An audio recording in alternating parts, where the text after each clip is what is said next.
¿Qué tal? Muy buenas noches, sean bienvenidos a Edición Central. Les saludamos a Aarón Romero y Evelyn Guarenas, ya listos para compartir las informaciones más destacadas de esta jornada. ¿Qué tal, Aarón? ¿Qué tal, Evelyn? Como siempre, un gusto estar al frente de esta pantalla informativa latinoamericana y también mundial, la de Telesur. Comenzamos de inmediato con los titulares. Así es, iniciamos en Venezuela, que instó junto a la Organización de las Naciones Unidas a avanzar en un proceso de recuperación que tenga como centro el ser humano tras el doblete sísmico del pasado 24 de junio.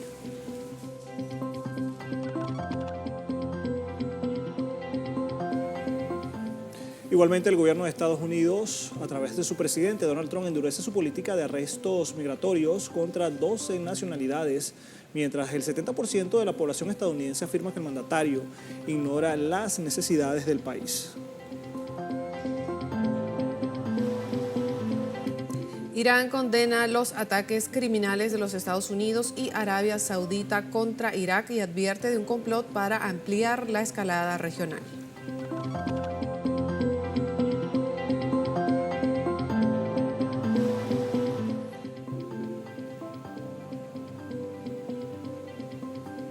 En nuestro segmento de Enclave Mediática de esta jornada, le adelantamos que la Comunidad de Madrid compró un ático en el exclusivo distrito de Chamberí para que la presidenta Isabel Díaz Ayuso lo utilice como supuesta oficina provisional mientras duran las obras en la sede del gobierno regional. Los detalles más adelante.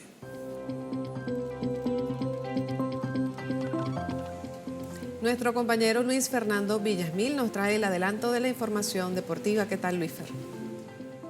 Gracias, Paola, gracias, Evelyn, gracias, Aarón, por el contacto. Y bueno, tras el anuncio en torno a lo que es la venta de la participación económica a privados sobre el Mundial, su presidente Gianni Infantino exige el respaldo a las asociaciones miembros de la FIFA para la aprobación de su nuevo plan de privatización. Pero esta información y muchas más adelante acá en Edición Central. Gracias, Luis Fer. En nuestro segmento cultural más adelante les mostraremos el papel relevante sobre la participación del cine latinoamericano en la edición 74 del Festival de San Sebastián en España, donde Argentina tendrá una presencia protagónica con producciones que competirán en la sección oficial del prestigioso certamen. Una cita que se llevará a cabo desde el 18 y hasta el 26 de septiembre. Los detalles más adelante.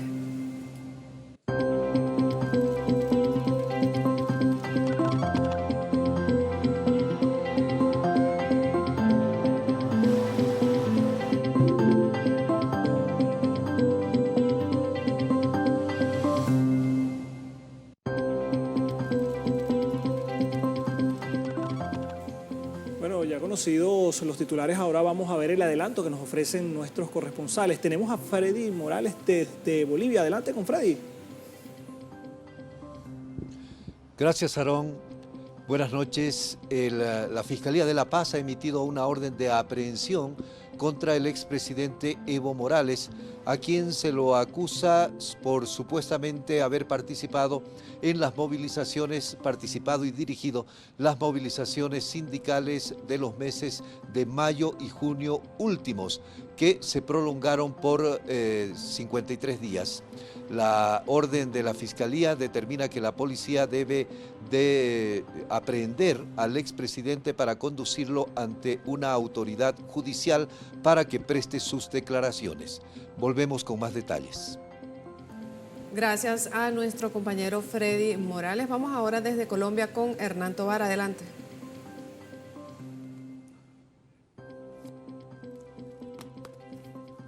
Un saludo para ustedes, para toda la teleaudiencia. Bastantes críticas y señalamientos ha recibido los movimientos que ha hecho el presidente o el que entra a ocupar ese cargo, Abelardo de la Espriella, por la postura en relación a la nueva sede de su posesión. Ahora asegura que se va a trasladar a Cali. Esto ha recibido bastantes críticas. En unos minutos, más información. Agradecidos con nuestro compañero Hernán Tovar y también con Freddy Morales por este adelante informativo. Nosotros seguimos ahora con el desarrollo de las informaciones. La presidenta encargada de Venezuela, Delcy Rodríguez, participó en la instalación de un taller de trabajo con el sistema de Naciones Unidas para dar inicio formal al Plan de Reconstrucción Nacional luego de los terremotos ocurridos el día 24 de junio. En la reunión celebrada en Caracas con representantes de la ONU se acordó poner en marcha la evaluación de necesidades post-desastre y una hoja de ruta conjunta que permitirá cuantificar los daños y orientar las inversiones para la recuperación integral del país.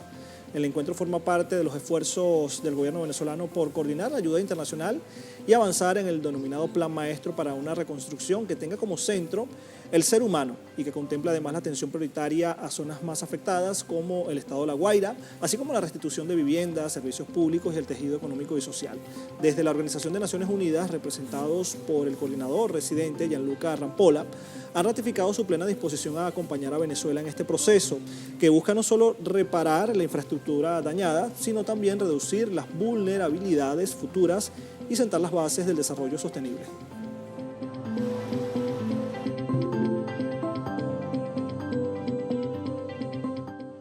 Y ahora estamos trabajando, y lo agradezco también, en esta etapa de recuperación.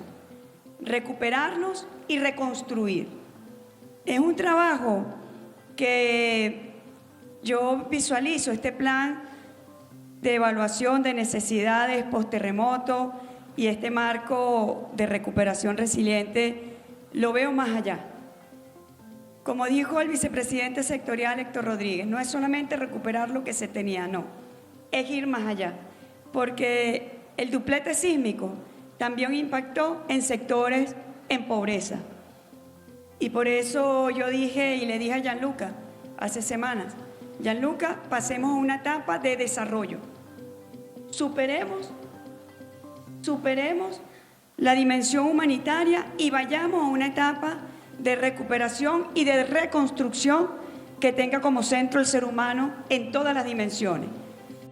Asimismo, la presidenta encargada agradeció el respaldo de las Naciones Unidas, al Banco Mundial, la Unión Europea y otros organismos multilaterales como el Banco Interamericano y la CAF, que se sumaron al plan de reconstrucción tras los terremotos. Y nosotros con este plan, que agradezco a las Naciones Unidas, al Banco Mundial, agradezco la presencia del Banco Mundial, de la Unión Europea. Gracias a la Unión Europea porque hemos podido coordinar y pasar a esta etapa, a la etapa de la recuperación, y bueno, a los socios como el Banco Interamericano, el Banco Latinoamericano CAF, que también está participando en este programa. Además, la presidenta encargada de Venezuela expresó que el proceso de recuperación con la ONU dará frutos extraordinarios gracias a la capacidad de coordinación efectiva demostrada con los organismos internacionales. Y este plan, Gianluca, yo sé que ese taller que se instala el día de mañana va a dar extraordinarios frutos porque hemos demostrado que somos capaces de establecer mecanismos muy efectivos de coordinación con los organismos internacionales y con el sistema de las Naciones Unidas, que somos muy capaces de avanzar lo más rápido posible por recuperar la vida humana de las personas que fueron impactadas, que puedan recuperar un hogar, que puedan tener su vivienda. Así como en las primeras horas le dije a Gianluca, necesitamos salvar lo más posible las vidas que más se puedan. Ahorita necesitamos construir viviendas para que cada venezolano o venezolana que está en un campamento transitorio pueda volver a su hogar, abrazarse en familia, en un espacio que sea amable y que sea amable con la naturaleza. Continuamos revisando la información de Venezuela, donde continúan las jornadas de solidaridad con las familias afectadas por el doble terremoto del pasado 24 de junio. Desde Caracas, nuestra compañera Michelle Ramírez nos cuenta los detalles. Veamos. La integralidad de los campamentos transitorios en Caracas destacan por sus actividades lúdicas para atender a más de 128.000 familias afectadas por los terremotos. Tenemos 106 niños que están hoy día siendo atendidos con recreación, actividades lúdicas, pintacaritas. En tiempos de emergencia humanitaria, la fraternidad y solidaridad de los venezolanos también se desborda. Las maestras voluntarias son un reflejo de ello. Esto es una responsabilidad como docente, pues te voy a hablar como docente de aula que fui, que esto es una responsabilidad, no podemos estar en manos cruzadas. Esto es algo que nos llama y que debemos hacer, tenemos vocación, entonces lo hacemos de corazón. ¿Ve? Y nos gusta, o sea, nosotros este año no vamos a tener vacaciones, para nosotros no importa, pues lo importante es atender a estos niños vulnerables igualmente que a su familia. Telesur también se solidarizó con las víctimas de la catástrofe con una donación de libros diseñados para los niños y niñas venezolanas en el marco de su aniversario número 21. Telesur, bueno, una vez más, solidarizándose con los campamentos activos que hay en este momento, después de lo ocurrido del doblete sísmico que hubo en Venezuela el 24 de junio, estamos apoyando a los campamentos, estamos trayendo el día de hoy a los campamentos, que ya hemos visitado 5 campamentos, un libro que narra la historia del rescatista de tsunami. Y allí los niños inmediatamente al ver la historia pueden colorear. ¿Okay? Entonces, ese granito de arena que trae Telesur para que los niños se distraigan en este momento en que nos encontramos todos. Los trabajadores de la multiestatal informativa sumaron esfuerzos con un único objetivo: servir a los más necesitados. Los niños son, digamos que las personas más importantes de nuestro país. Obviamente tiene que ver mucho con esa inspiración de que son la parte más vulnerable de esta situación y por ende, digamos que conmueve mucho el ayudar, conmueve mucho el ver una sonrisa a pesar del caos. La atención que reciben los venezolanos en los 107 campamentos transitorios habilitados en el territorio nacional se ejecutan en fusión del Estado venezolano con el Poder Popular para garantizar el bienestar social. En la cámara de José Luis Briceño, Michelle Ramírez desde Caracas, Venezuela, para Telesur. Igualmente le informamos que Reconexión Financiera y licencias energéticas marcan los 200 días de gestión de la presidenta encargada de Venezuela, Delcy Rodríguez. Pero, ¿cómo se lee esta reactivación en la escena global? Lo analizamos en el siguiente informe con nuestro corresponsal, Luis Tavera. El desempeño productivo del país no es nuevo. La presidenta encargada, Delcy Rodríguez, da continuidad a la estrategia de estabilización económica trazada años atrás por el presidente Maduro frente al esquema de sanciones ilegales contra el país, lo que ha permitido un incremento superior al 27% en la producción petrolera que alcanza el 1.200.000 barriles diarios. La economía nacional perfila un crecimiento de 6%, abriendo el análisis sobre la sostenibilidad de esta tendencia. Son la fuente de financiamiento apalancadora del desarrollo de cualquier país y eso nos va a permitir crecer en el segundo semestre y hay acuerdos importantes para que el motor banco, mercado de valores pueda entonces ponerse en función del desarrollo del país. En el plano internacional, el país amplía su mapa comercial con la renovación de licencias para multinacionales como la española Repsol, la energética estatal italiana Eni y British Petroleum. Asimismo, Venezuela se posiciona como el cuarto proveedor de crudo para países como la India. Venezuela afina un marco legal en torno a la ley de hidrocarburos. Acaba en este año 2026 del presente texto legal de someterse a una revisión y aprobación en Asamblea Nacional. Esto facilita, sin duda alguna, cualquier tipo de conversaciones para llegar a negocios muy interesantes por parte de la industria petrolera con muchos acreedores a nivel internacional. En la agenda financiera, la Banca Nacional concreta su reconexión al sistema global SWIFT, tras 7 años fuera de la plataforma. Este paso busca facilitar las transferencias directas y agilizar las operaciones comerciales del sector privado e inversionistas internacionales. Así, nuestro sistema de intercambio financiero era el trueque, pero la incorporación de Venezuela con el SWIFT, la conexión de Venezuela en el sistema financiero, nos permite conectarnos a 11.000 instituciones financieras para hacer todas las operaciones en cualquier parte y lugar del mundo.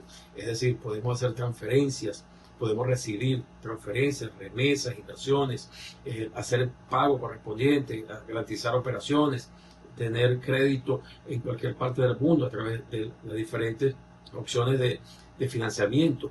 Es decir, nos da una oportunidad inmensa para que Venezuela se recupere en este sentido del bloqueo y las sanciones. De forma paralela, se reanudan las mesas técnicas con el Banco Interamericano de Desarrollo y el Banco Mundial para proyectos de infraestructura y área social. En el terreno legal exterior, el gobierno mantiene los trámites para la repatriación de 31 toneladas de oro en Londres. Hay un cambio formidable en los aspectos económicos y también de servicio y en lo que significa la infraestructura comercial. Esta requiere de una dosis y de un tratamiento continuo al momento de poder decidir cuáles son esas nuevas vías. Sí, sin duda alguna que hay retos y enseñanzas lo bastante claras. Muchas de ellas han sido lo bastante difíciles, pero una condición indispensable en la transparencia del servicio administrativo está en su autonomía, en su control financiero. En el ámbito interno, la actividad económica se refleja en un abastecimiento del 100% de alimentos en todo el país, acompañado por la recuperación del sector farmacéutico para la distribución de medicamentos. De esta manera continúan avanzando los 200 días de gestión orientado a dinamizar la economía e integrar al país en un mercado internacional. Luis Tavera, Telesur, Caracas, Venezuela. Gracias a Luis Tavera. Avanzamos con más noticias. El presidente electo Abelardo de la Espriella solicitó formalmente al Congreso de la República que la ceremonia de investidura del próximo 7 de agosto se lleve a cabo en la ciudad de Cali. Nuestro corresponsal Hernán Tovar nos amplía la información al respecto. Adelante, Hernán, estamos contigo.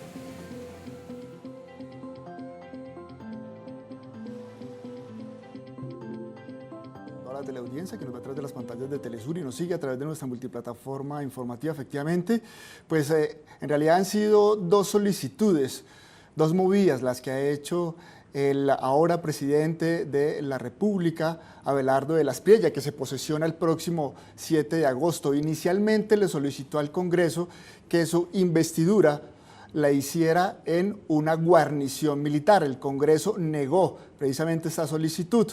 Luego hizo la solicitud para hacerla en la ciudad de Cali, una ciudad pues, donde hacen presencia bastantes organizaciones sociales pues, que han reaccionado frente a las políticas de la ultraderecha en Colombia.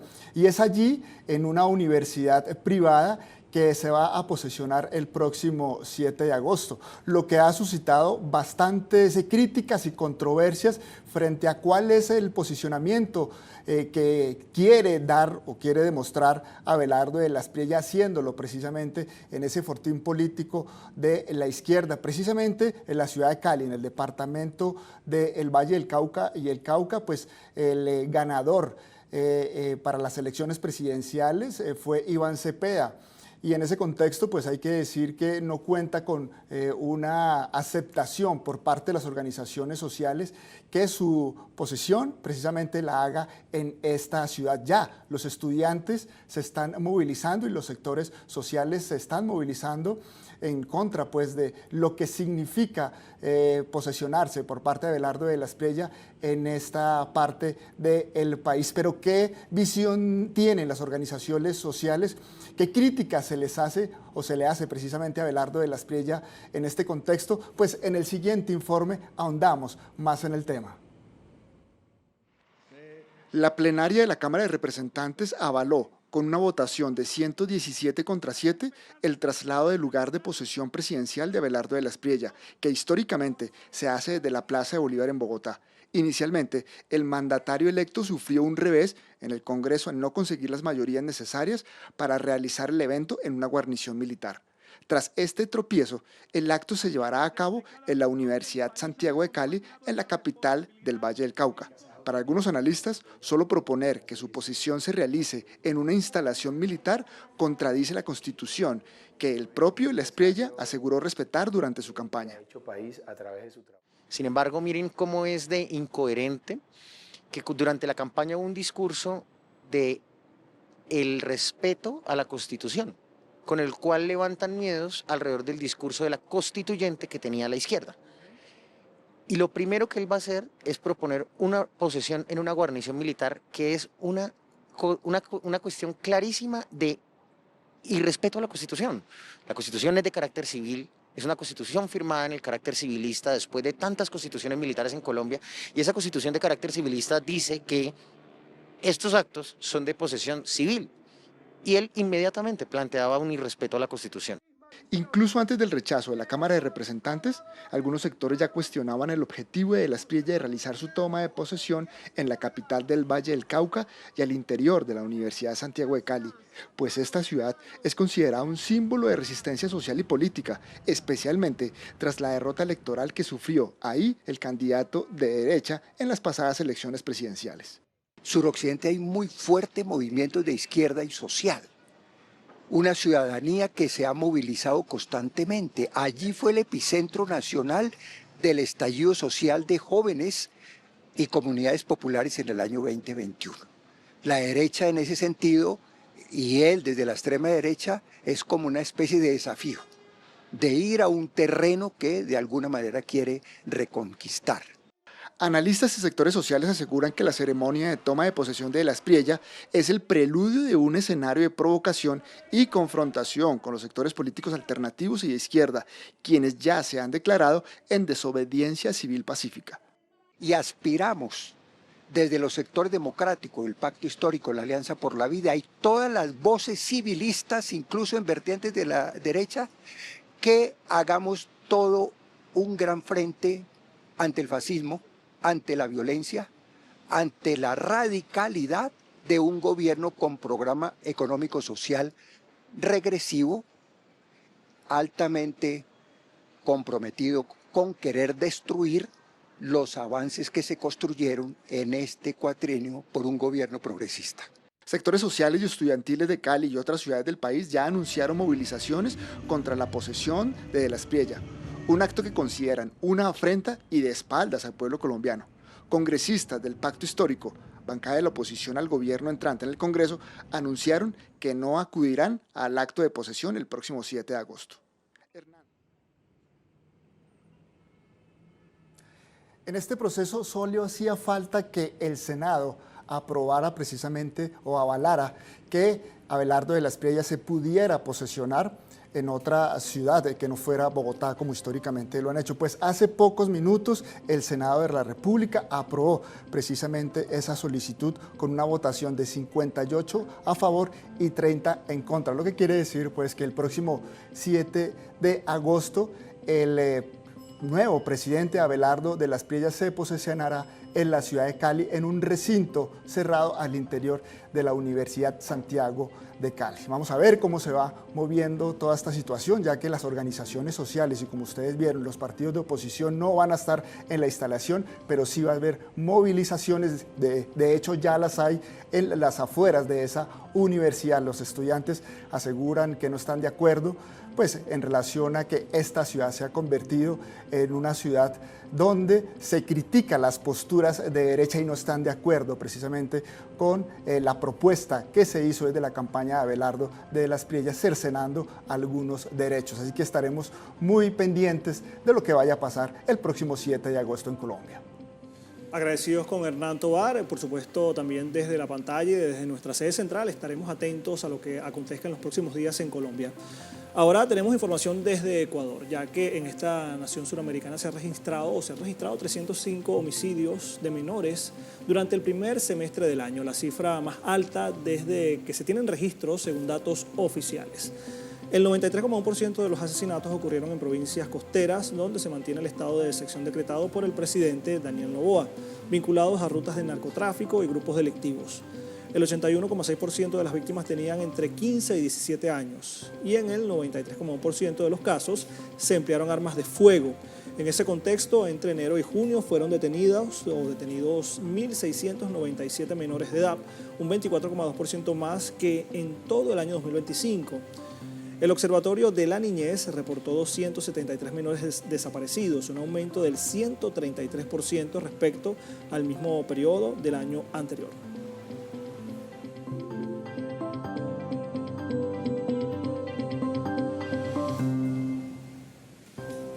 Es momento de hacer una pausa. Al regresar les contamos que la administración de Donald Trump intensificó sus operativos de detención migratoria enfocándose en 12 nacionalidades específicas. Al regreso ampliamos la información, ya venimos.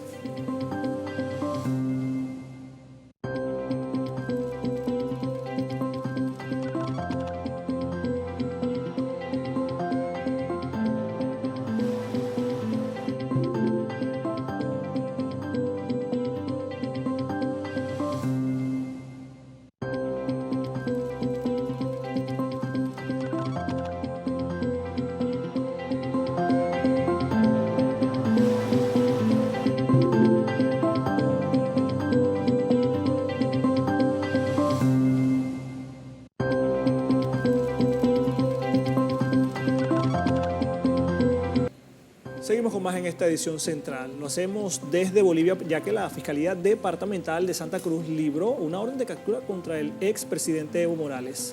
La acción judicial impulsada por el Ministerio de Gobierno y el Comité Pro Santa Cruz imputa preliminarmente al líder político por varios delitos, supuestamente: terrorismo, alzamiento armado y atentados contra infraestructuras. Tenemos de inmediato a nuestro compañero y corresponsal Freddy Morales para que nos amplíe los detalles. Adelante, Freddy. Gracias, Aarón. Buenas noches, Evelyn. Efectivamente, la Fiscalía emitió esta tarde la orden de aprehensión para que la policía la ejecute. Se ha señalado que esta orden ya fue distribuida a todos los comandos nacionales de la policía y a la Policía Nacional para que sea puesta en práctica lo más pronto posible. Pero debemos recordar que esta es la segunda orden de aprehensión que pesa sobre el expresidente Evo Morales. La primera tiene ya varios meses y fue emitida por la Fiscalía de Tarija en un proceso en el que se los indica del supuesto delito de trata de personas. ¿De qué acusan ahora al expresidente? Alzamientos armados contra la seguridad y soberanía del Estado, terrorismo, atentado contra la seguridad de los medios de transporte, asociación delictuosa, instigación pública a delinquir y atentado contra la seguridad de los servicios públicos. Mediante sus redes sociales, el expresidente Evo Morales respondió a esta acusación, señalando que buscan responsabilizarlo por las movilizaciones sociales de mayo y junio de este año que se prolongaron por 53 días. Dice que se pretende ocultar el verdadero drama que vive Bolivia, que es una profunda crisis económica y social, fruto de un modelo que ha abandonado al pueblo y protege la corrupción. Agrega que está al lado de quienes sufrieron y sufren el ajuste, la escasez de combustibles, el alza del costo de vida, la inseguridad y el avance del narcotráfico. Agrega que con procesos y persecución política no resolverán los problemas que ellos mismos han provocado, solo intentan desviar la atención, y concluye señalando en las redes sociales el expresidente Morales que no lo van a intimidar. Hace algunos minutos el fiscal general de la Nación, el señor Roger Mariaca, ha señalado que ha distribuido ya esta institución la orden de aprehensión contra el expresidente Evo Morales a todos los comandos de la policía para que se ejecute. Y dijo el fiscal general que, de ser necesario, los fiscales también participarán del operativo para la aprehensión del expresidente de este país. Sin embargo, el fiscal dejó en claro que primero deben darle todas las seguridades y garantías a los fiscales en cuanto a su propia seguridad para que puedan participar de algún operativo. Debemos recordar que el expresidente está protegido por las federaciones de campesinos productores del trópico de Cochabamba, que han señalado que no permitirán que se atente contra la libertad de su líder.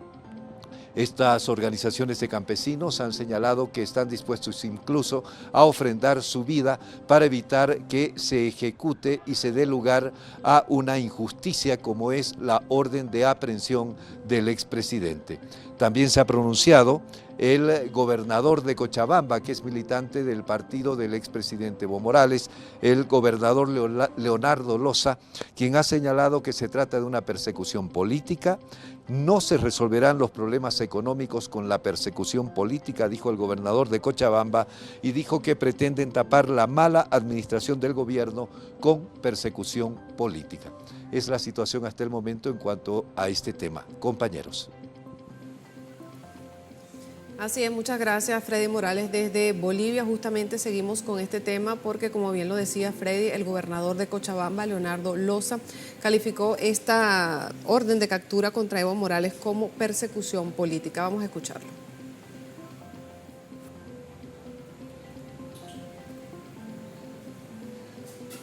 Precisamente vamos a escuchar entonces esta declaración emitida por el gobernador de Cochabamba. Adelante. Nuevo orden es contra el hermano Evo, es parte fundamentalmente de esta persecución política que se aplica en su máximo nivel en el pueblo boliviano. Lamento que el gobierno, en lugar de resolver los graves problemas del país, que esté dedicado más al tema de la persecución o manejar la justicia. Vayan a resolver el problema del dólar en nuestro país, vayan a resolver el problema de combustible en nuestro país, vayan a resolver la situación económica de nuestro país y no se dediquen a perseguir personas o gentes como para una situación de distracción que tape todo este mal momento que ocasionó el gobierno. ¿Evo tendría responsabilidades en los bloqueos de los 53 bloqueos? Ustedes conocen, ¿no? Ustedes saben. Evo nunca salió del trópico. Evo nunca salió del trópico. Definitivamente nada. No sé a qué se debe, cuál es el...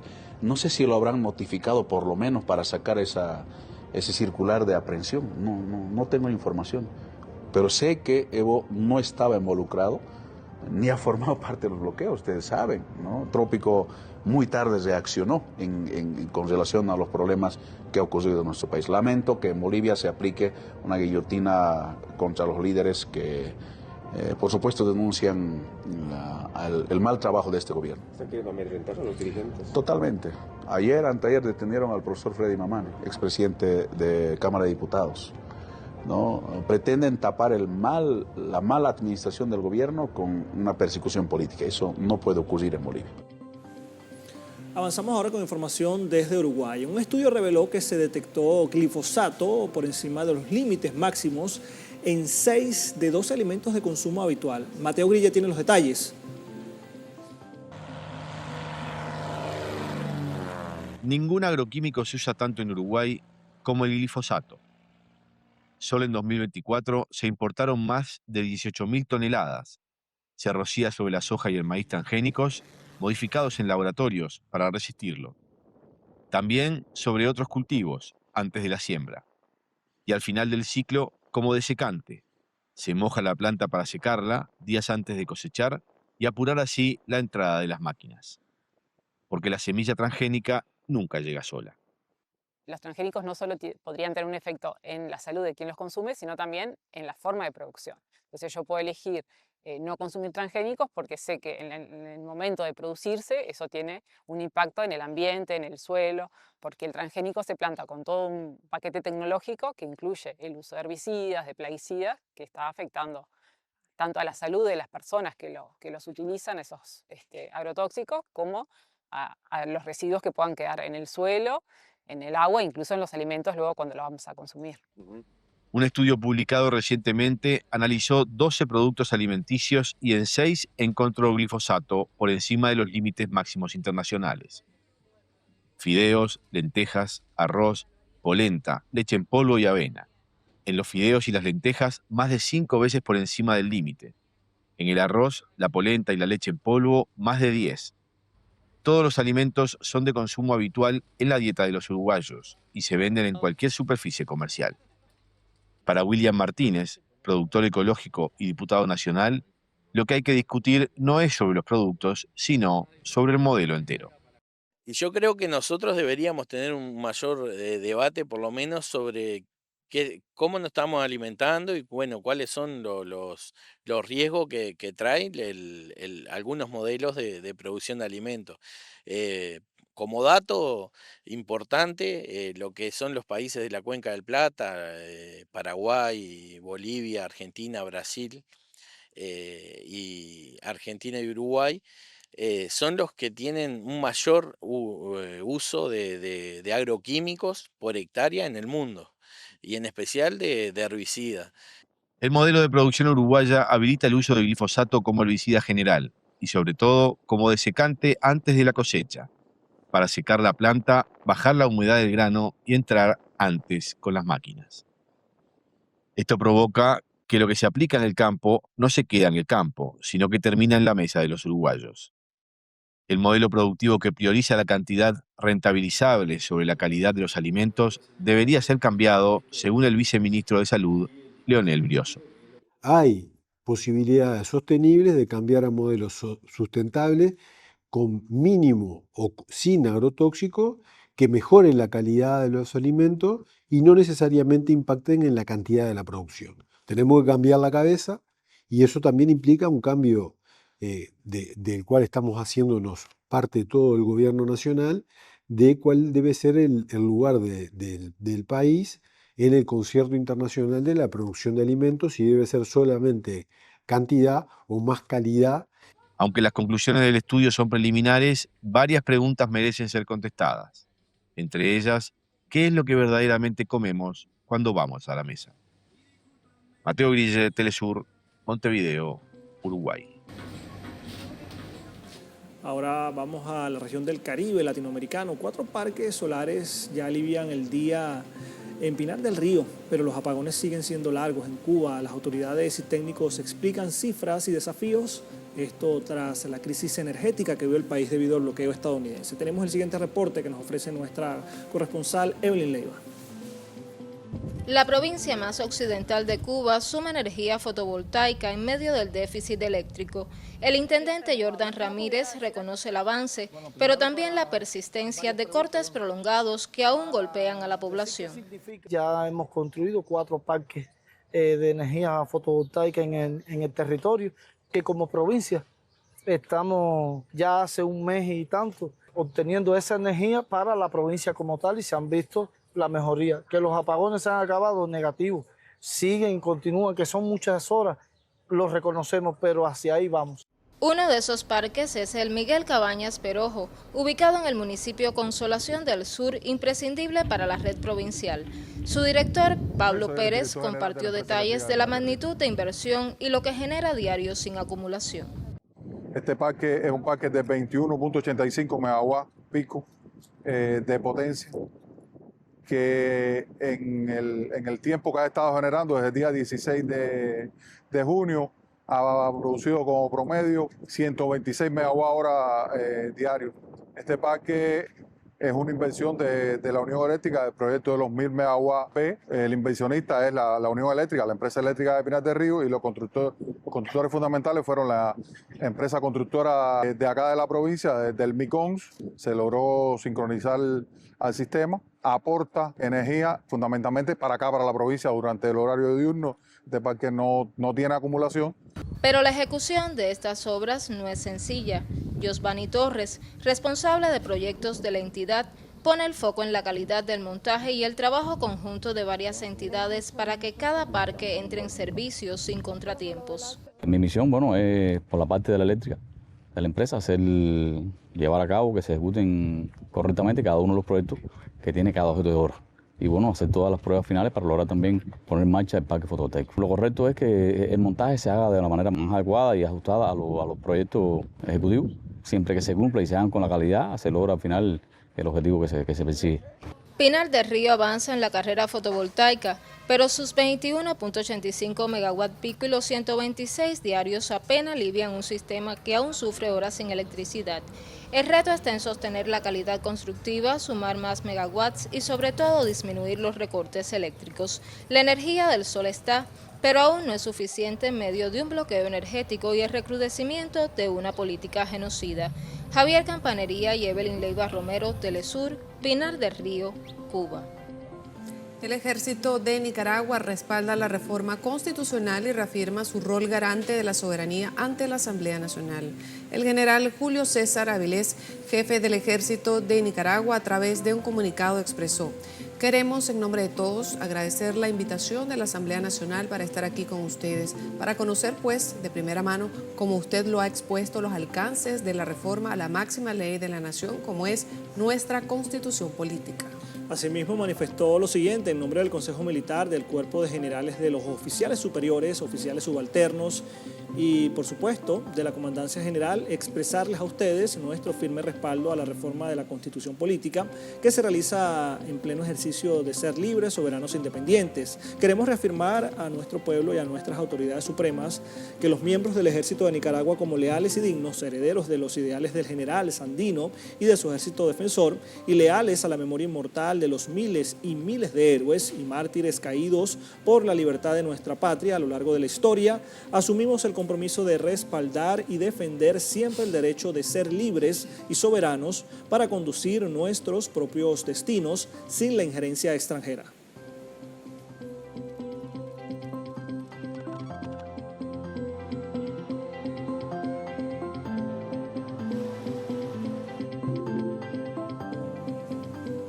Seguimos. El gobierno de los Estados Unidos ha intensificado los arrestos, esto como parte de su política antimigratoria que alcanza más de una docena de nacionalidades. Nuestro compañero José Leveña nos comparte la noticia. Veamos. La ofensiva migratoria del gobierno de Donald Trump amplía sus escenarios de acción y ahora llega a los aeropuertos de Estados Unidos. Agentes del Servicio de Control de Inmigración y Aduanas, ICE, han incrementado las detenciones rápidas en al menos 15 terminales aéreas del país, donde operan de civil en mostradores de facturación y puertas de embarque. Según reportes del New York Times, los operativos han alcanzado a personas de más de 12 nacionalidades, principalmente migrantes con visas vencidas, que intentan realizar vuelos internos. La estrategia forma parte del objetivo de la administración de Donald Trump de elevar las detenciones migratorias hasta 2.000 arrestos diarios, casi el doble de los registrados a principios de este año. El operativo cuenta con el respaldo de la Administración de Seguridad de Transporte, el TSA, en un acuerdo de cooperación con ICE que permite identificar a pasajeros con problemas migratorios. El Departamento de Seguridad Nacional asegura que busca impedir que personas en situación de irregular puedan viajar, salvo que sea para aceptar una salida voluntaria del país. Sin embargo, organizaciones de derechos humanos, abogados de inmigración y especialistas han cuestionado la medida al advertir que también afecta a personas con procesos pendientes, solicitudes migratorias en trámite e incluso casos de personas con condiciones médicas graves. Uno de los casos más recientes es el de la ecuatoriana Chantal Morales Rojas, de 27 años, detenida cuando intentaba viajar de Denver a California. Morales Rojas había ingresado legalmente a Estados Unidos en 2023 mediante un programa de intercambio y había presentado una solicitud para permanecer en el país. Estas políticas se aplican en medio de un escenario de creciente descontento hacia la administración de Donald Trump. Una encuesta reciente señala que el 73% de los estadounidenses considera que el presidente no conoce los problemas reales de la ciudadanía. El 66% asegura que Trump prioriza su beneficio personal por encima de las necesidades del país. Su nivel de aprobación también ha registrado una caída en un contexto marcado por el aumento del gasto militar, la reanudación del conflicto con Irán y sus posibles impactos económicos. En Washington, José Leveña, Telesur. Muchísimas gracias a José Leveña por el reporte desde Washington, Estados Unidos. Nosotros avanzamos con más noticias de Asia Occidental. Arun. Y le comentamos que el portavoz del Ministerio de Defensa saudita anunció que las Fuerzas Armadas del Reino, en colaboración con el Comando Central de Estados Unidos, llevaron a cabo ataques precisos en Irak, dirigidos a grupos asociados con recientes agresiones a instalaciones petroleras sauditas. La autoridad saudí destacó que estos ataques fueron una respuesta a más de 30 incidentes de drones lanzados desde Irak por milicias respaldadas en Irán. El CENTCOM confirmó la operación, que incluyó bombardeos de aviones de combate, de bases logísticas y depósitos de armas en el este de Irak, subrayando que Arabia Saudita no busca una escalada, pero defenderá su seguridad ante cualquier amenaza. Así entonces está la situación en este país de Asia Occidental. Seguimos revisando información de Asia Occidental. Irán condena los ataques criminales de Estados Unidos y Arabia Saudita contra Irak y advierte de un complot para ampliar la escalada regional. La Cancillería iraní denunció la agresión perpetrada por las tropas enemigas contra zonas residenciales iraquíes e instalaciones oficiales. La cartera afirmó que la acción terrorista constituye una violación a la Carta de las Naciones Unidas, el derecho internacional y atenta contra la soberanía nacional iraquí. Teherán resaltó que las maniobras militares ilegales de Washington y Tel Aviv se desarrollan con la intención de extender el conflicto armado en la región de Asia Occidental.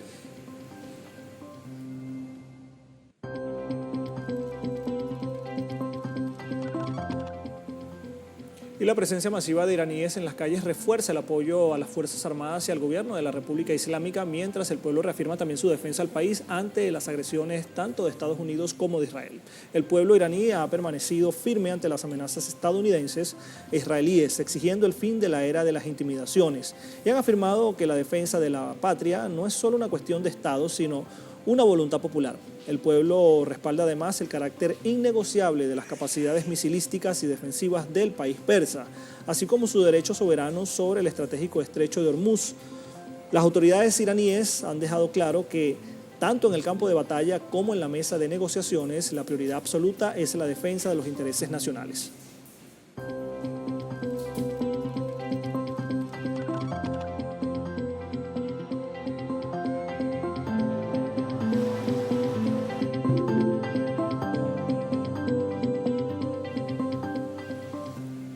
Con esta información marcamos una pausa, pero a la vuelta en Enclave Mediática le comentamos que la Comunidad de Madrid ha comprado un polémico ático exclusivo en el distrito de Chamberí para que la presidenta Isabel Díaz Ayuso lo utilice como supuesta oficina provisional. Ya venimos con más.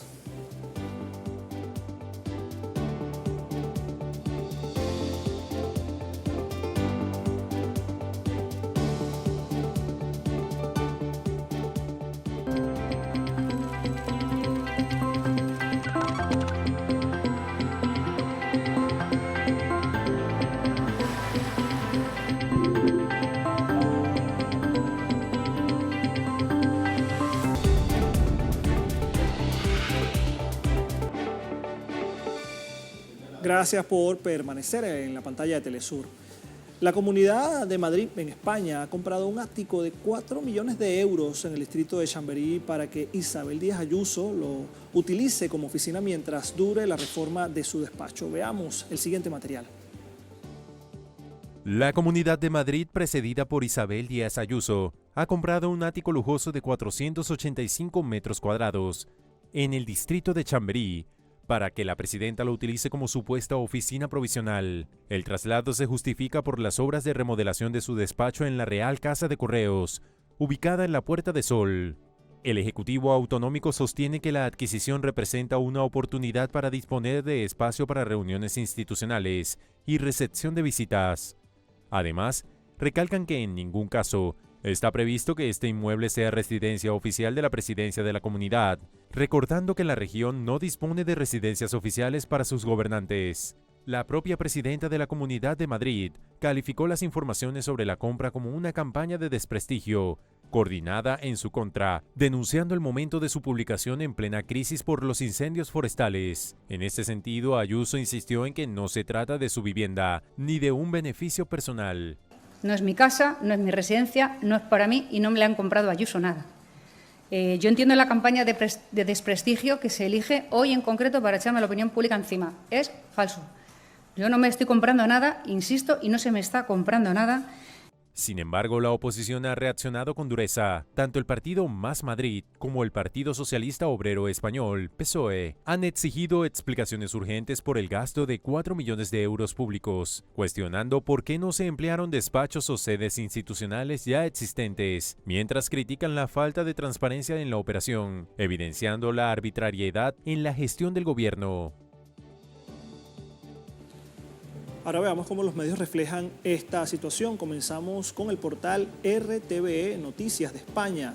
Lo titula de la siguiente forma: la Comunidad de Madrid compra un ático para que Ayuso lo use como oficina mientras dure la reforma de su despacho. Detallando que la compra de este lujoso ático ha desatado las críticas de la oposición en Chamberí, como la diputada del partido Más Madrid, Marta Carmona, quien se ha preguntado por qué la Comunidad de Madrid seleccionó esta vivienda, expresando que después del piso de lujo en el que vive, del ático de lujo en Chamberí, a cargo de Quirón y a nombre de su novio Alberto Quirón, ahora necesita un tercer piso en esa región para que le haga de oficina durante unas supuestas obras en la Real Casa de los Correos, los cuales no tenían noticia hasta ahora. También tenemos el titular de La Sexta, allí lo tiene. Tiene un vicio Díaz Ayuso con los áticos. Antonio Maestre ironiza con el nuevo ático de la Comunidad de Madrid.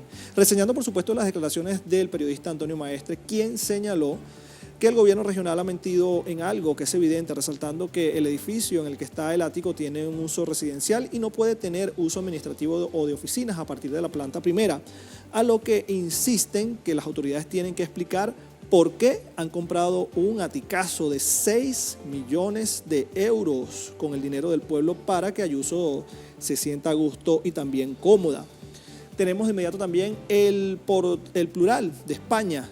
Titula de la siguiente manera: Ayuso podrá utilizar el ático de lujo de Chamberí cuando sea expresidenta gracias a un decreto aprobado por su gobierno. Explica sobre el decreto estatuto de expresidentes aprobado por el gobierno de Ayuso en 2025, que describe que los exdirigentes de la comunidad, entre otras cuestiones, tienen derecho a tener a su disposición medios materiales y personales para el desarrollo de sus actividades. En el contexto del nuevo ático, Ayuso podría disfrutarlo durante los siguientes 4 años de su salida de la presidencia de la Comunidad de Madrid.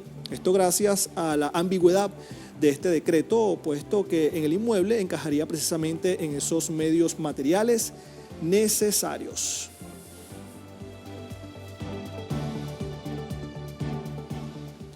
Hay reacciones sobre este tema. Comenzamos también con la diputada del Congreso de España, Ione Belarra. Dice lo siguiente, o se pregunta, ¿Ayuso no vivía ya en un ático de lujo pagado con el dinero de los madrileños y madrileñas vía privatización a Quirón y gracias al dinero corrupto que recibió de esa empresa a su novio? Se pregunta también, ¿para qué quiere otro encima ladrona y avariciosa? También expresó la eurodiputada Irene Montero. A Ayuso, la Comunidad de Madrid le compra un ático de 400 metros en uno de los barrios más caros de Madrid, pero luego te dirá que los impuestos son malísimos y que toca recortar en sanidad porque la meritocracia y la libertad. Y también tenemos la siguiente reacción, viene de Óscar López Agueda, ministro para la Transformación Digital y de la Función Pública en España, denuncia, haciéndose una pregunta, ¿por qué oculta el gobierno de Ayuso la compra de otro ático en Chamberí si se ha hecho con el dinero de todos los madrileños? ¿Por qué comprar en vez de alquilar si es algo temporal mientras hay obras? Primera noticia, en Sol, hacen falta 200 metros de terraza para unas oficinas.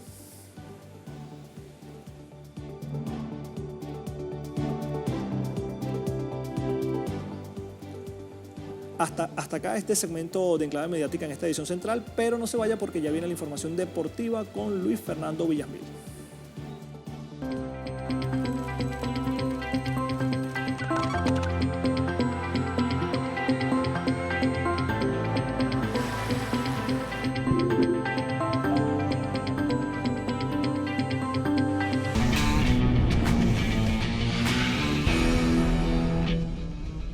Buenas noches, damas y caballeros, bienvenidos a nuestro segmento deportivo. Comenzamos con el anuncio en torno a la venta de participación económica a privados sobre el Mundial, que Gianni Infantino exige el respaldo a las asociaciones miembros de la FIFA para la aprobación de este plan. Veamos.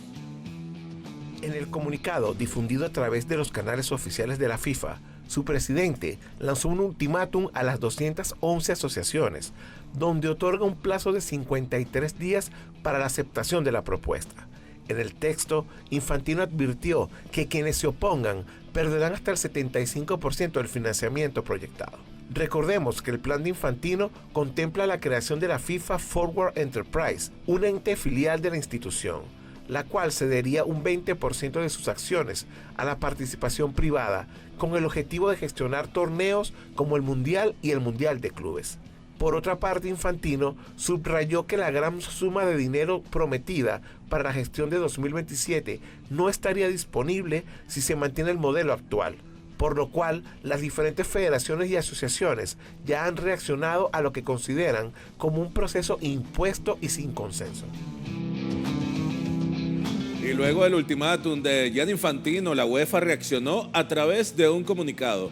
Así que tras conocerse la carta enviada por la FIFA, la UEFA reaccionó con firmeza denunciando que hay falta de gobernanza y transparencia en este proceso. El organismo europeo criticó el plazo fijado por Infantino, considerando que la exigencia de este mismo dice todo sobre el plan, advirtiendo con ello la existencia de una oposición significativa y creciente entre federaciones, clubes y ligas contra la institución.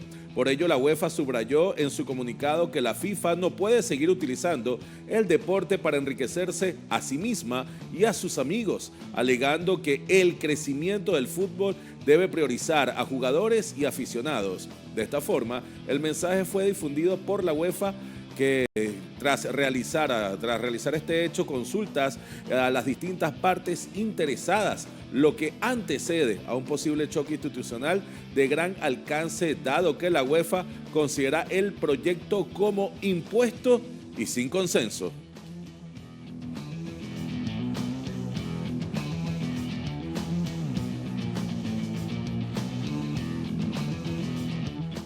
Pasamos a otras informaciones. La Comisión Disciplinaria de la FIFA abrió una investigación en contra de la selección de Argentina de fútbol. Esto tras algunos incidentes durante la Copa Mundial de Fútbol 2026. Veamos. En el expediente se contempla quejas por cánticos y gestos discriminatorios, demoras en el comienzo de los partidos, incumplimientos de los protocolos de seguridad y la exhibición de mensajes considerados inapropiados, aparte del lanzamiento de objetos desde las tribunas durante varios encuentros de la selección de Argentina, por lo que podrían caer varias sanciones a la AFA. También será una investigación de manera individual a los jugadores que estuvieron involucrados en los altercados durante la final del Mundial, como es el caso de Leandro Paredes, Nahuel Molina, Thiago Almada y Roberto Ayala, integrante del cuerpo técnico argentino. También quedó involucrado el español Gavi. Cabe destacar que pese a estar acusados de los hechos, los jugadores podrán exponer sus posturas sobre los hechos antes de que la FIFA tome una decisión. Por su parte, la Bundesliga aplicará la ley Pestriani solo con tarjeta amarilla para los jugadores infractores de esta misma. Así que la Bundesliga está afinando todos los detalles para su arranque el próximo 28 de agosto de este año y han tomado la decisión de no sancionar con tarjeta roja a los jugadores que incumplan con esta ley. Recordemos que en la recién finalizada Copa del Mundo 2026 la ley fue aplicada contra los jugadores Miguel Almirón de Paraguay y Piero Hincapié de Ecuador. La principal diferencia será que los futbolistas que se tapen la boca con la mano durante un enfrentamiento con un rival recibirán solo una tarjeta amarilla y no serán expulsados. La decisión fue tomada por el Comité de Árbitros, conocida como Comisión de Fútbol de la Bundesliga.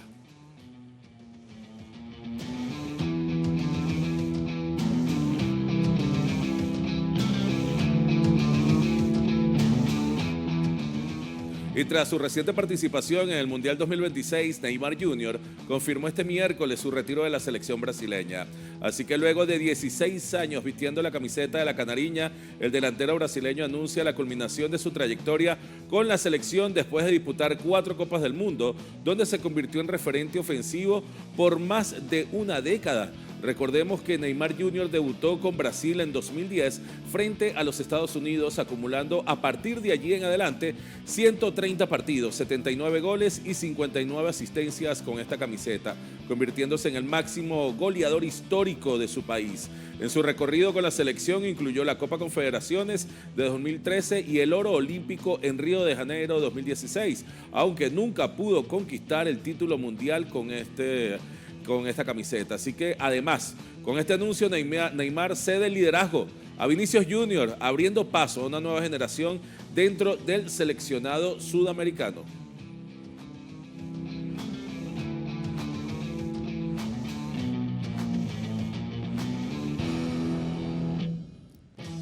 Y también se confirmó que Carlo Ancelotti se mantendrá al frente de la selección brasileña, lo que es el rumbo al Mundial 2030, asegurando una nueva era que se enfocará en las figuras jóvenes de este plantel.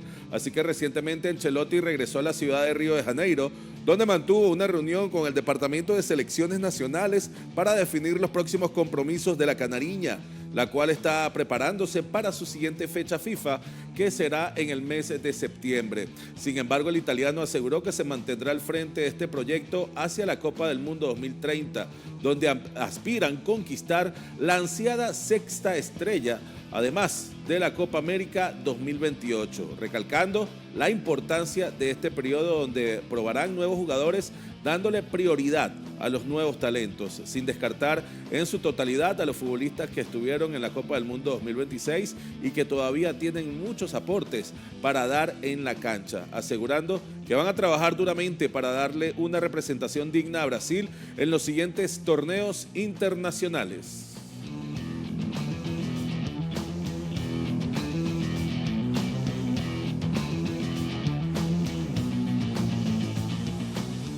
Y de la mano de Raekwon Noel, la delegación guayanesa conquistó su primer oro en Santo Domingo 2026 y lo hizo por la puerta grande, imponiendo un nuevo récord en la prueba de 200 metros combinado individual masculino. Así que el nadador de Guyana, Raekwon Noel, dio la gran sorpresa de esta jornada al adueñarse de la medalla de oro de forma constante, consistente en los 200 metros combinado individual, pero Noel no solo subió a lo más alto del podio, detuvo también el cronómetro en un impresionante minuto 59 segundos y 35 centésimas, rompiendo el récord de los Juegos Centroamericanos y del Caribe. Superó así la marca que pertenecía a Eric Gordillo desde San Salvador 2023, consagrándose como la nueva gran figura de la natación regional. Una hazaña memorable que queda grabada en los libros de la historia deportiva.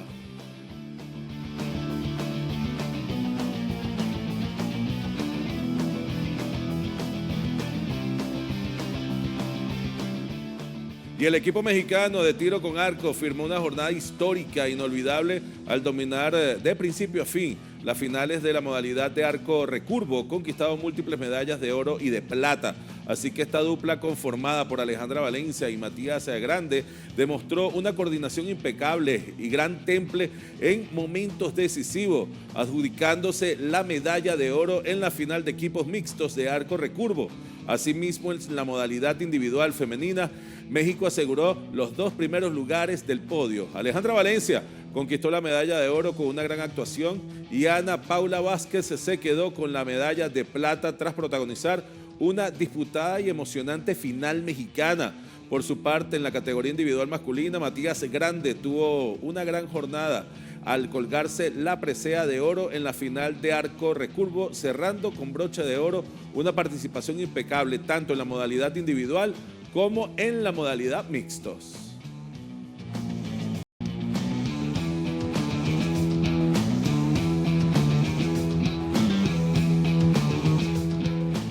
Así que esta pasión deportiva está vibrando en toda América Latina, con fuerza en Santo Domingo específicamente, donde se llevan estos Juegos Centroamericanos y del Caribe 2026, que sigue consolidándose como la gran vitrina de este talento, el talento deportivo sudamericano y caribeño. La juventud y el esfuerzo de nuestra región, y nuestra corresponsal Daisy Tucín está con nosotros para brindarnos más detalles. Adelante, Daisy.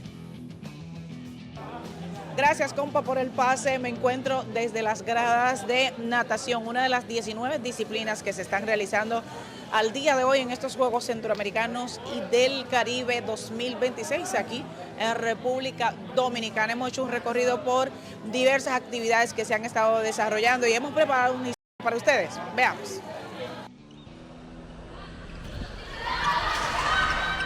En el balonmano femenino, la intensidad se apodera del tabloncillo.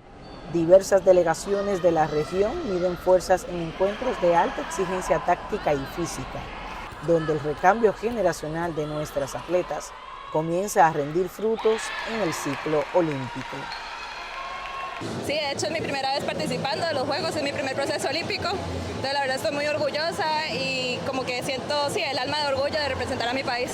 Y sabemos que hoy era un partido duro, más pudimos dar lo mejor, un poco más, pero siento que estuvimos bien. Mañana es un partido más duro porque nos toca contra Cuba, pero siento que mañana podemos lucharlo un poco mejor y sabemos que hay que ser un poco realistas, pero podemos contra Cuba. La natación también regaló momentos memorables. Destaca de manera especial la participación de las Antillas Menores, que abren paso con una delegación joven, audaz y llena de proyección internacional. Jóvenes atletas que han demostrado que el talento caribeño no tiene fronteras cuando se compite con el corazón. Franchement, c'est exceptionnel pour nous. En plus, on est les plus jeunes, on n'a jamais vécu ça. Des jeux, on est vraiment on est dans un village olympique. C'est vraiment exceptionnel. Bon, le niveau est très élevé, c'est open. C'est compliqué d'entrer en finale A. J'ai réussi à entrer en finale A au 404 nage. J'ai suis aux extrémités, mais j'ai défendu mes je peux. Là, en vrai, nous, on n'a pas l'habitude de nager à cette période-là. El esfuerzo colectivo y la hermandad entre los pueblos se reflejan en el alto nivel técnico que exige este certamen regional. La competitividad es máxima, pero la integración y el respeto entre las naciones hermanas prevalecen en cada jornada de competencia. Muy agradecida con todos los atletas mexicanos porque están haciendo un esfuerzo extraordinario. La verdad es que las competencias no han sido fáciles. Tenemos competencia con Colombia, República Dominicana, con Cuba, Guatemala, con todos los países. La verdad es que cada uno tiene sus especialidades. No es fácil la competencia, pero estamos muy contentos. Sobre la cálida arena caribeña, el voleibol de playa sigue siendo uno de los espectáculos más aclamados, incorporado formalmente a los Juegos Centroamericanos y del Caribe en la edición de Maracaibo en 1998. Esta disciplina ha crecido exponencialmente en la región, convirtiéndose en un pilar fundamental del medallero para países como México. Emocionado, pero pues nosotros también queremos estar en el primer lugar. En lo personal, pues venimos por pelear la medalla de oro, es la que venimos mentalizados y nada, queremos darle esa medalla en voleibol de playa a México. Así culmina otra emocionante jornada en Santo Domingo 2026, una cita deportiva donde la juventud, la disciplina y el espíritu de superación latinoamericano y caribeño vuelven a ser historia. Mañana continuará la lucha por el podio y la gloria regional. Pues así el día en estos Juegos Centroamericanos y del Caribe este miércoles 29 de julio, como se está desarrollando todo durante la jornada que estará desarrollándose hasta el próximo 8 de agosto. Hasta aquí la información, yo regreso contigo al Centro de Estudios. Muchas gracias a nuestra enviada especial Daisy Turán, que está ya en Santo Domingo, República Dominicana, para desglosar un poco más acerca de esta información. México está dando el medallero oficial, con 152 medallas en total, 64 de oro, 51 de plata, 37 de bronce, seguida de Colombia y Cuba, que tienen 36 doradas y 16 de bronce, 16 de oro respectivamente. Venezuela pasa al cuarto lugar con 12 preseas de oro y República Dominicana se mantiene con 10 preseas doradas allí para cerrar el top 5 de este medallero de los 25º Juegos Centroamericanos y del Caribe 2026. De esta manera, damas y caballeros, finalizamos nuestro segmento deportivo. Vamos a una breve pausa y regresamos con la información cultural.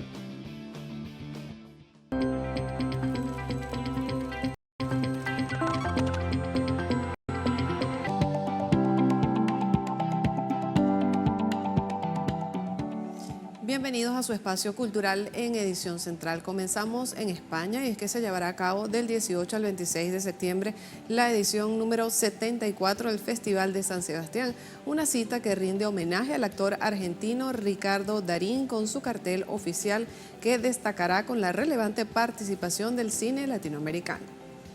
En esta nueva edición, Argentina tendrá una presencia protagónica con producciones que competirán en la sección oficial del prestigioso certamen.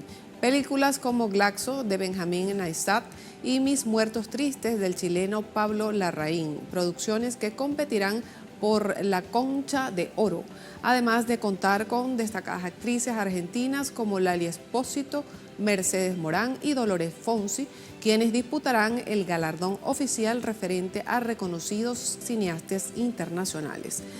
La presencia de Argentina en el certamen representa un valioso respaldo internacional para la industria audiovisual del país austral en un contexto de desinterés institucional marcado por los desafíos para la producción cinematográfica nacional.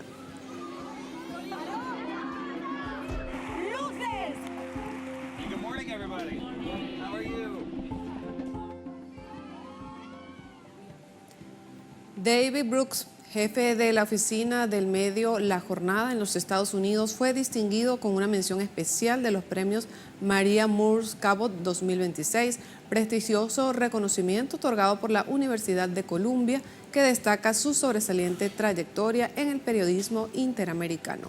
El reconocimiento, considerado el galardón internacional del periodismo más antiguo, distingue su trayectoria de más de 3 décadas, analizando la compleja relación entre México y Estados Unidos. La institución resaltó su capacidad para brindar contextos sobre las políticas binacionales y ofrecer una mirada humana que posiciona a los migrantes como actores económicos y políticos. Asimismo, el jurado elogió sus reportajes de investigación en la frontera y el valor analítico de su columna American Curious, calificando su labor periodística como esencial para promover el entendimiento interamericano.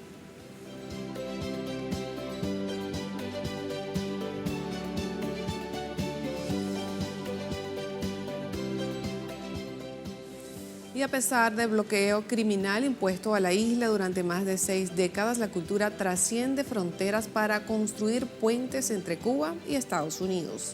Expresiones artísticas y lazos comunitarios se consolidan como vehículos de diálogo e intercambio entre ambos pueblos. Una delegación de académicos y profesionales estadounidenses, liderada por la intelectual Rosemary Melly, visitó el Centro Cultural Quintín Banderas en La Habana para fortalecer la cooperación bilateral. Durante el encuentro, impulsado por el Observatorio Social Color Cubano, se abordaron proyectos conjuntos como intercambios académicos, turismo cultural y colaboraciones en arte gráfico que incluyan obras de escritoras como Nancy Morejón y Alice Walker. El director de la institución, Rolando Julio Renzoli, y el representante de la empresa Cambute SRL, Pedro Alejandro Krach, destacaron el rol del arte y la cultura como puentes que trascienden fronteras para contrarrestar el impacto del bloqueo estadounidense y estrechar la solidaridad entre ambos pueblos.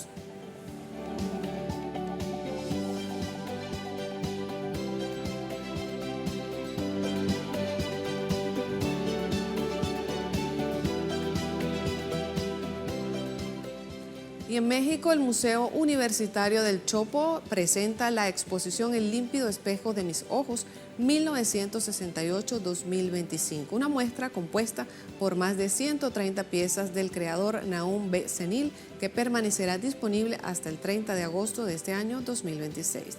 Esta revisión antológica consolida 6 décadas de trayectoria del artista mexicano en la escena cultural azteca a través de obras que abordan el autorretrato, el cuerpo y el deseo como vías de exploración identitaria, incorporando incluso objetos personales traídos desde su hogar.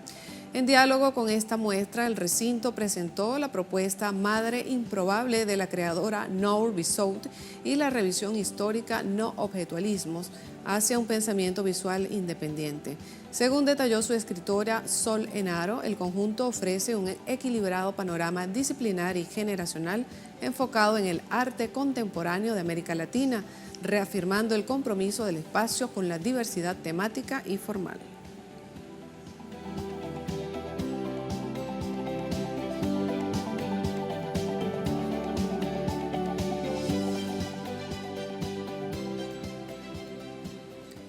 En México fallece a los 77 años la reconocida poeta y traductora Alma Velasco. Su destacada trayectoria la posicionó como una autora clave en la literatura infantil y juvenil del país azteca, dejando un valioso legado cultural y literario.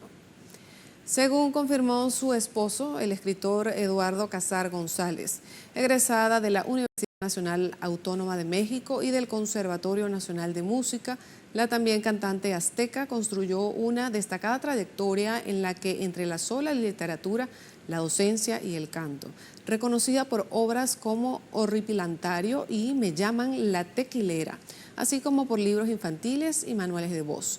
Fue premiada con el Premio Nacional de Poesía para Niños Narciso Mendoza y el Premio Nacional de Traducción de Poesía. Diversas instituciones y la comunidad cultural expresaron sus condolencias por la partida de esta figura fundamental de las letras mexicanas.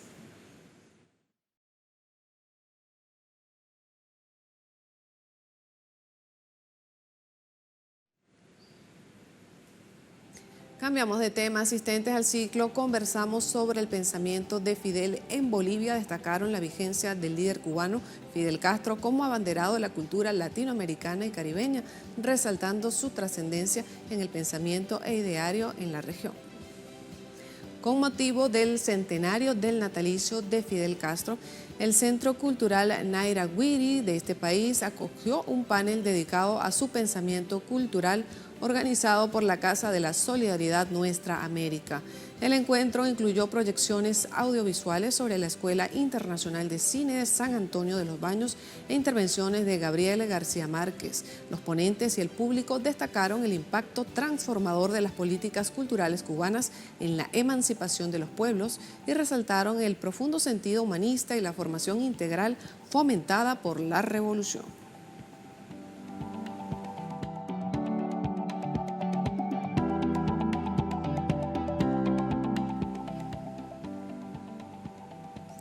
El Código Trasciende, obra escrita de Félix Haddad Rivas, propone una profunda reflexión sobre la condición humana en tiempos de inteligencia artificial.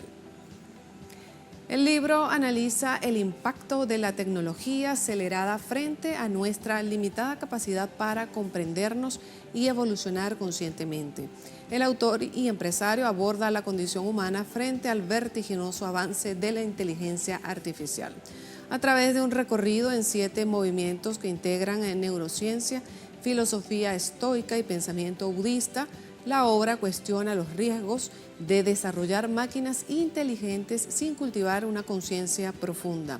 En lugar de centrarse en aspectos técnicos, el autor examina problemas contemporáneos como la ansiedad y la fragmentación de la atención en la era digital.